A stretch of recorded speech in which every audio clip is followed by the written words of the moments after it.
Je pense. Donc, Awa, comme je te l'avais dit, il est important pour tout imprévu quand même qu'on revienne sur cette notion de confidentialité, parce qu'en tant que professionnel, c'est un élément assez déterminant pour nous. D'accord? C'est vrai que tu m'avais dit déjà que tu avais une notion de ce concept-là, mais il est important aussi pour moi de revenir à chaque fois dessus. D'accord? Parce que, comme on le dit, si tant est que je constate bien évidemment que dans ton environnement, l'environnement de la petite, on sent des soupçons de maltraitance ou sur le fait que l'enfant peut se sentir quelque peu en insécurité, il est d'un devoir moral pour moi et éthique, je veux dire, d'informer les autorités légales ou la société de l'enfance. C'est valable pour toi aussi. Si j'ai un soupçon d'insécurité te concernant, c'est important pour moi, c'est une obligation pour moi toujours d'informer les autorités compétentes pour assurer la sécurité des uns et des autres. Est-ce que cela te fait du sens? Oui, bien sûr, je comprends. Voilà, à la première entrevue, il était question de éventuellement trouver des pistes de solutions pour que ta fille rencontrée, bien évidemment. Tu avais fait cas éventuellement de ce qu'elle s'isolait, elle ne communiquait plus, elle querellait beaucoup, et donc ça t'inquiétait. Donc tu cherchais notamment à voir comment pouvoir adresser cela.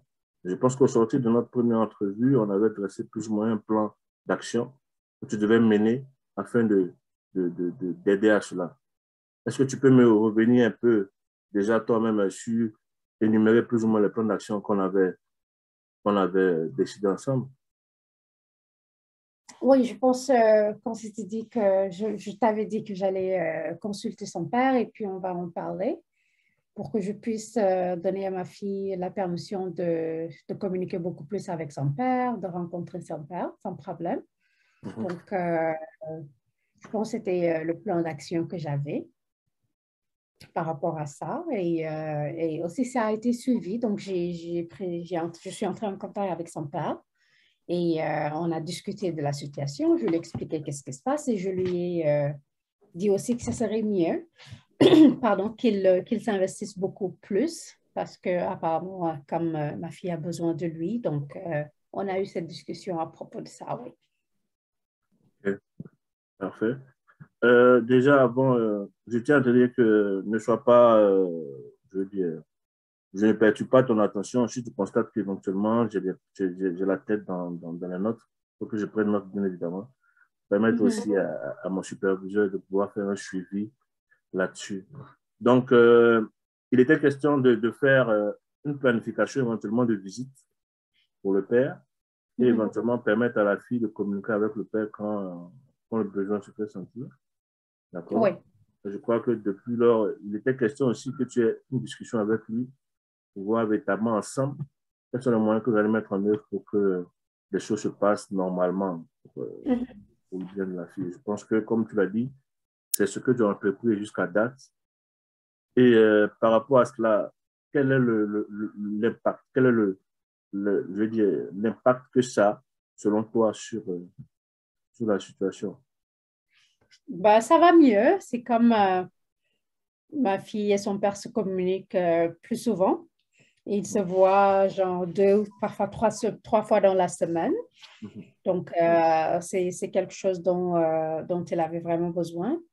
Ils se parlent, ils font des appels vidéo avec son iPad. Donc, là, je lui permets d'utiliser l'iPad plus souvent dès qu'elle en a envie pour discuter avec son père. Et ils se voient aussi après l'école 2 ou 3 fois par semaine aussi. Ouais. Ok. Éventuellement, à la fin de notre entrevue, on va apprécier ensemble quant à la continuation du suivi ou voir ensemble éventuellement si tu estimes que il le faut ou pas continuer la séance. OK? Ça te va? Mhm. Oui, oui. Euh, dans dans l'approche que tu as eue avec son père, je veux dire, est-ce que tu as l'impression que le père véritablement était prêt à s'engager, à s'investir entièrement pour, euh, pour la mise en place de ce plan? Je dirais oui parce que c'était pas difficile pour moi d'entrer en contact avec lui d'ailleurs. Et au début, il m'a juste fait comme un petit peu de reproche, comme genre c'est moi qui ai fermé les portes, c'est moi qui n'ai pas voulu que les enfants communiquent plus souvent, des choses comme ça.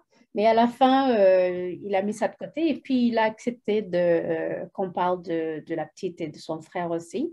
Mhm. Et j'ai aussi mis mon ego de côté et je lui ai expliqué le challenge que j'ai en ce moment avec la petite et tout ça. Donc, il a compris et il est d'accord il a été d'accord avec le fait de voir la petite plus souvent, de passer du temps avec elle, de communiquer avec elle pour qu'on puisse tous ensemble travailler ensemble pour le bien-être de la petite. Oui.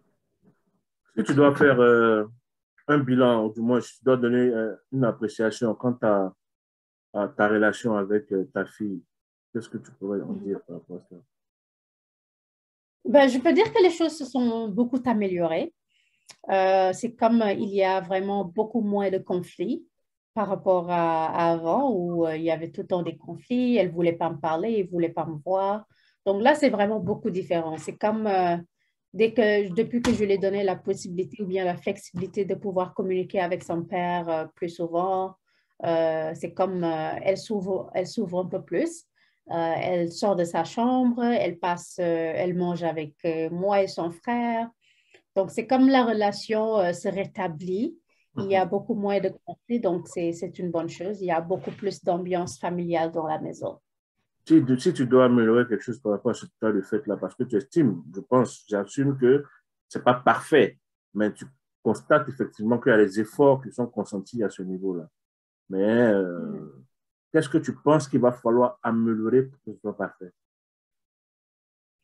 Ben, je pense que c'est juste que d'accepter que, par exemple, elle a une plus d'affinité avec son père et que c'est pas un problème. Ça arrive, donc c'est normal qu'elle ait plus d'affinité avec son père qu'à moi. Donc, lui faire confiance et lui montrer que c'est correct qu'elle veuille parler à son père ou qu'elle choisisse de parler à son père par rapport à moi, et que c'est correct, que je ne lui en veuille pas. Je pense que c'est ça, ouais.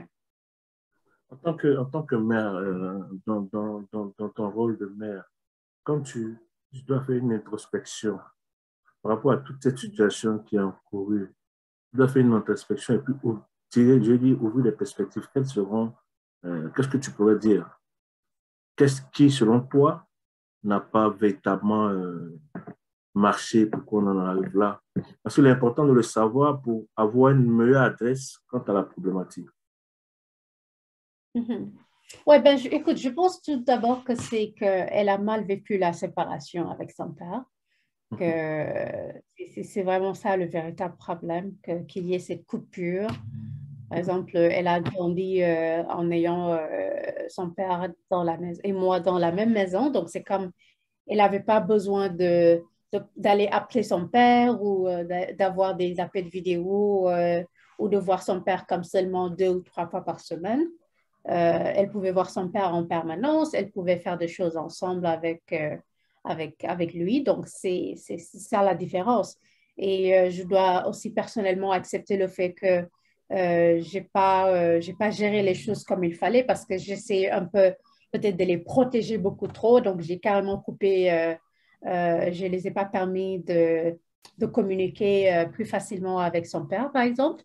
Donc ça, c'est des choses qui, je pense, qui ont rendu la situation vraiment très difficile et conflictuelle. Donc, le fait que, par exemple, que j'essaie de renverser la situation en donnant à ma fille la liberté, je dirais même pas la permission, mais la liberté de pouvoir communiquer avec son père le plus souvent et autant qu'elle veut, c'est quelque chose qui a vraiment diminué le conflit parce que là, c'est comme je lui donne le contrôle, le pouvoir de gérer. un peu sa relation avec son père. Une petite discrétion. Je pense que c'en est une plus ou moins. Est-ce que je peux savoir les causes de la rupture? Ben écoute, c'est comme il y a eu juste beaucoup de problèmes, on ne se comprenait plus, c'est comme les disputes après disputes, c'est juste qu'on ne se comprenait plus. Donc finalement, c'est comme pour moi, c'était beaucoup mieux juste qu'on se sépare parce que ça devenait vraiment toxique et j'avais plus vraiment envie de ça. Donc c'est à peu près c'est ça, ouais. Les C'est comme disputes, on peut supposer des malentendus, n'est-ce pas? Des oui, c'est ça. malentendus qui, je pense, à ton sens, pas à ton sens. Est-ce que pour toi, les malentendus ont un fondement qui puisse véritablement amener à une séparation ou tu peux estimer que ces malentendus-là pouvaient être réglés éventuellement? Ben, je pense que ça pouvait être réglé. Je pense, par exemple, maintenant que j'y pense, je me dis peut-être on n'a pas exploré les options qu'on avait pour remédier à ces malentendus ou à ce problème-là. Donc, j'imagine, c'est comme on était à un moment donné où on voulait juste que ça arrête. Donc, on s'est retiré, chacun de son côté. Mais si c'était à refaire, au lieu de se retirer comme ça et puis avoir tout cet impact sur la vie de nos enfants, on aurait choisi d'aller en counseling ou bien en thérapie juste pour pouvoir gérer les choses beaucoup mieux. Ça, c'est sûr. Ouais. C'est parfait même que tu évoques cet aspect des choses parce que avant déjà de parler de cette option, hein, est-ce que tu penses que pendant tout ce temps, quand même, il a toujours bien joué son rôle de père, à part le fait qu'à un moment donné, tu lui interdisais l'accès à l'enfant? Ben oui, bien sûr, si je suis franche avec moi-même, oui, il a toujours essayé, il a toujours cherché à être un bon père, mais c'est juste que peut-être c'est de mon côté où c'était un peu différent parce que je voulais être dans la vie de ma fille, je ne voulais pas que lui, il pense que je ne suis pas capable de gérer les enfants, donc c'est comme j'ai fait un peu de blocage de mon côté. Donc, mais néanmoins, il était toujours là, il cherchait à entrer en contact avec les enfants, ouais. Il est un bon père, je le Au reconnais. niveau de la pension alimentaire, tout était correct, il respectait ses Ouais, engagements. OK. ouais, ouais, il était toujours là pour les enfants, donc il faisait tout À ce qu'il t'entendre devait faire. parler, je veux dire, à t'entendre parler déjà, je peux m'avancer en disant que le problème n'est pas aussi euh, je veux dire, il y a matière quand même à peut-être réapprécier les choses pour le bonheur des enfants, parce que Mhm, fondamentalement, c'est quelque chose qui peut être réglé.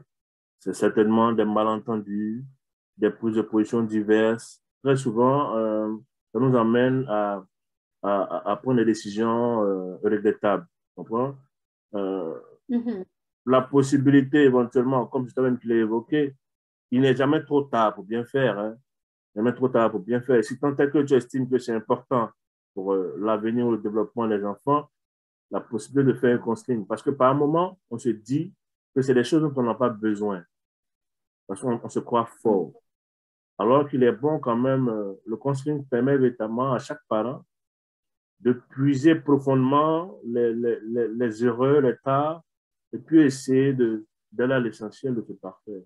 Donc, je pense que c'est une piste de mhm, solution pour mettre sur la table. Si tant est que c'est une voie aussi pour faciliter la collaboration, pour faciliter la communication et éventuellement, pourquoi pas, pour, euh, pour un début de réconciliation efficiente mhm. avec le père, pour l'intérêt encore, comme je l'ai dit, des enfants. Qu'est-ce que tu en penses? Bien sûr, ouais. Écoute, c'est quelque chose qui me passe par la tête dernièrement. Je me dis, bah, écoute, puisqu'on arrive beaucoup mieux à communiquer comme ça dernièrement, peut-être cette distance entre nous va aider aussi à avoir des idées plus claires et puis à voir comment faire les choses beaucoup mieux. Peut-être à un moment donné aussi, je me sentirais beaucoup plus flexible et à l'aise d'avoir cette conversation avec lui comme une conversation pour notre relation et pas les enfants, tu vois. Donc, c'est quelque chose que je mets sur la table à côté, bien sûr. Je vais pas comme refuser cette option. Donc, ouais, j'y pense parfois. Je pense qu'il peut être disposé à cela, si tant est que, je sais pas, si tu as une idée de sa vie présentement, sa vie sentimentale, je pense qu'il peut être disposé à cela. Je pense, oui. Écoute, il est un bon père et puis je sais qu'il m'aime bien aussi et qu'il aime ses enfants. Donc, je suis presque sûre il serait partant pour cette idée de se réconcilier, de refaire les choses. Oui, je suis positive par rapport à ça. C'est parfait. Ça me réjouit énormément de savoir que, il y a possibilité éventuellement pour cette famille-là de se reconstituer pleinement pour l'intérêt des Mm. enfants, parce que comme je dis, le plus important, c'est l'intérêt des enfants. Voilà, s'il y a cette possibilité-là de rattraper les choses, de mettre tout en œuvre pour que les choses soient, je pense que ça vaut le coup de le faire. Et Mhm. je t'encourage fortement à le faire. Merci Awa pour cette ouverture. Merci pour d'être ouverte. C'est pas évident. C'est pas évident, mais je te remercie. Ça me réjouit énormément de savoir cet état de fait-là. Ouais, ben, Donc, comme tu l'as dit tantôt, comme tu l'as dit tantôt, tu as plus ou moins évoqué éventuellement des pistes de solutions. Cela dénote effectivement aussi de ce que tu t'engages résolument dans la recherche mm. de solutions et pour le bonheur de tes enfants. Okay? Mhm. Maintenant, il va s'agir peut-être de revenir, de faire un sommet véritablement du plan d'action qu'on aura décidé ensemble, ou du moins que tu as proposé. D'accord. Est-ce que déjà, tu peux revenir sur les éléments dont on avait parlé? Oui, je pense j'avais au moins trois points dont j'avais parlé, comme quoi que je vais essayer de trouver le bon moment pour avoir la discussion avec son père, de lui et moi, de voir comment est-ce qu'on peut, Ça sera pour il y atteindre a ton possibilité. objectif, avoir cette discussion. Hein? Ah, excuse-moi, Hmm? j'aime bien mettre à contribution mes clients pour que ça vienne d'eux, tu Oui, vois. Voilà. bien sûr, oui. Ouais. Mhm. Donc, avoir cette discussion avec son père, je pense que c'est très important aussi, à un moment donné, mais aussi lui permettre de passer à la maison pour voir les enfants chaque fois qu'il pense que c'est nécessaire, que les enfants ou bien que les enfants demandent à le voir à la maison. Mhm. Parce que je pense que ce serait bien pour les enfants de voir que c'est pas comme leur père et moi, nous ne sommes pas des ennemis. Mhm. Ça leur fera beaucoup de bien. Mais aussi, je pense, j'avais aussi dit parce que le Thanksgiving s'en vient, donc je vais essayer de lui inviter à la maison pour un dîner en famille. Je pense que c'est un bon début pour des réconciliations et des choses comme ça. Donc, pour le moment, c'est vraiment les choses ou à laquelle je vais essayer de mettre le focus pour Mhm. voir, oui. Ouais, si tant est que déjà toi, tu es disposé véritablement à renouer, je veux dire, à faire les choses normalement, à renouer pour que la relation se passe véritablement dans l'intérêt des enfants. Éventuellement, Mhm. comme ce que tu as évoqué, la piste du counseling. Il y a le counseling de couple qui existe. Tu peux faire un counseling personnel pour ton estime de soi en tant que mère, pour valoriser ton rôle en tant que mère, en tant que personne, tu vois. Aussi le counseling de couple pour l'harmonie, pour la cohésion, pour le bien-être du couple. C'est des choses qui sont envisageables. Mais déjà, ça me réjouit de savoir que personnellement, tu es disposé à cela. C'est déjà un très bon point. Et je souhaiterais véritablement que tu mettes ça dans le plan d'action et que tu discutes avec lui aussi de cette possibilité-là.